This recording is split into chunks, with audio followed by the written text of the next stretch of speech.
Hello. Good morning. What's up, y'all? It is Saturday. And let me close this window because it's pretty loud outside.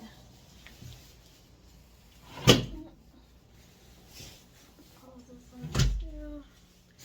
It's Saturday, July 9th, and Beyonce Giselle Knowles Carter is in town. I'm not going to her concert today, but I'm going tomorrow and I'm excited, i.e., why I am bleaching my hair. I have an appointment with my barber later on, and we gonna get it and have a wonderful time. I'm so happy to be going to her concert. But anywho, what's up, y'all? Just an update from work. So last week I had another check-in, and I got in my feelings a little bit. Didn't cry, wasn't angry, but the thing about me is when I am angry or very upset, my voice is gonna get shaky. So I basically let them know through all the shaky voice that they hurt my feelings. I felt undervalued in the department.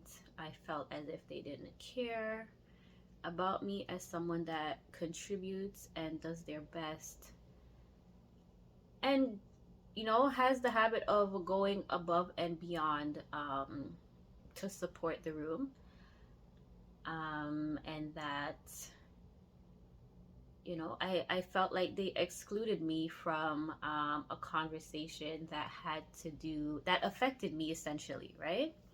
And I know some people are going to say, well, they're the managers, they make the final decision. Yes, but um, in the eye of fairness, right? In my opinion, if two people are in the same department and one person has tenure over the other, it's just more appropriate, in my opinion, to have a discussion with both candidates about um, what their options might be. To offer one and then sort of corner the other into accepting a role um, is unacceptable. So, and to be honest, if we're really gonna speak about it, that conversation was my second conversation about that, and I've sort of been easing them based on letting them know how it's affected me as an individual. It definitely took a hit on my confidence. I'm not gonna lie. Not that I feel incapable, but I definitely have a sense of unworthiness um, based on being treated that way.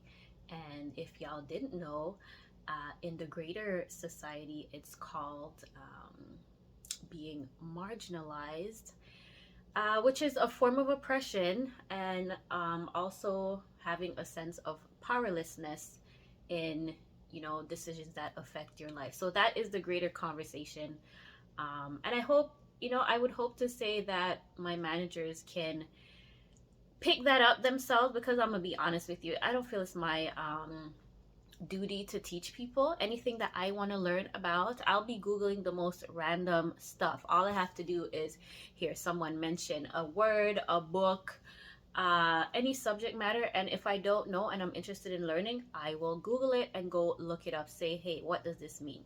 So I don't feel it's my job to teach them, but I'm hoping that based on what I'm saying, um, they realize that, hey, y'all made a few missteps here, and that it doesn't happen again in the future. Because I do enjoy working at this company. I was very honest with them. I said I like working here.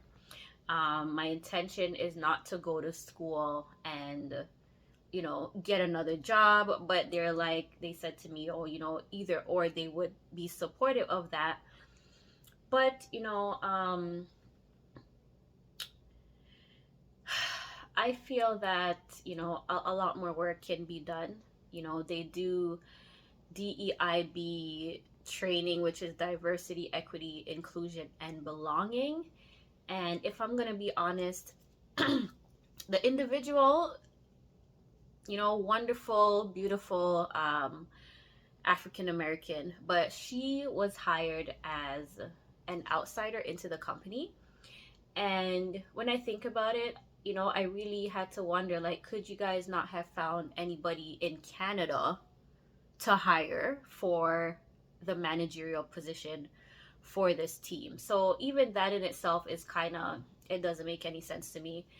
The form of racism, I think, in Canada is a little bit more covert, while in the US it's more out there. It's on the news every day.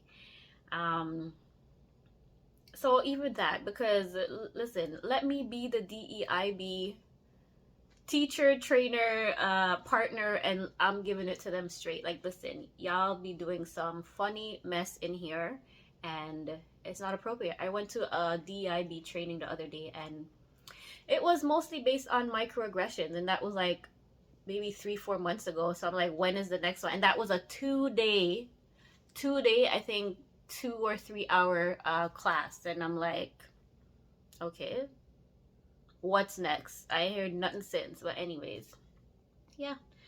I came home and told my daughter about the conversation that I had at work, and she said, good for you, good for you. You know why? She says I'm too passive, and I am very passive. And I blame my mother. She is super passive. Avoidance is her strategy to conflict, and I picked up a lot of that from her, and I'm learning to get out of those habits. Thank goodness. My youngest, unfortunately, is that way too. I definitely see it, and I'm hoping that she could get over that sooner than later, because it doesn't serve you any good, right? You definitely get taken advantage of when people think that you won't speak up for yourself. But I'm glad I did. What I said in the conversation on Wednesday, was it Wednesday or Thursday? It had been festering. My true feelings had been festering. And, when I had the first conversation, I was politically correct. But I was like, you know what? F being politically correct. That's sort of what people expect, that they can do whatever they want, and you just gonna be politically correct about it. And that doesn't make any change. So the topic of, whether or not I want the supervisory role came up again, and I said, I'm not interested, and that's the God honest truth. I think that this put things in perspective for me. Like, I really have to consider, what capacity do I still want to work in this company. And at this point, it is strictly DEIB or training. So right now I have a trainee, and I like doing that. I like teaching and training people.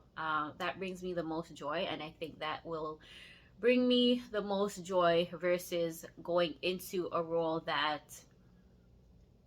they never made space for me to begin with. It's sort of like an offering. At this point, it's not a token.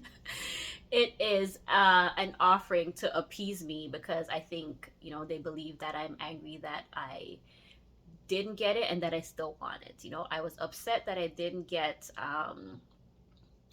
the position that I thought was rightfully mine. But I'm not angry anymore. I'm over that. I think my capacity in the company is just different. I think I'm there with my educational background to just support the people that are in the department in terms of training. Having them have someone that has a listening ear, someone who is going to, be honest, keep it real, and hold them accountable to a certain standard. I feel like the higher up you go, everything has to be PC. You can't really say what you want to say. You gotta sugarcoat everything, and I'm not here to sugarcoat nothing for nobody. Of course, when I speak to people at work, I'm respectable, or I'm respectful, I should say. But I don't care too much for respectability politics. I don't care about fitting in. You don't want to talk to me, we don't have to talk. You're having a bad day, you want to be left alone, you'll be left alone. Like, I'm not there to push what I want and what I think people should have at the time onto them. And strangely enough, someone told me that there was an incident where they didn't want to talk and somebody was pushing a conversation with them, and it made them very angry to the point where they decided to leave work. So just things like that.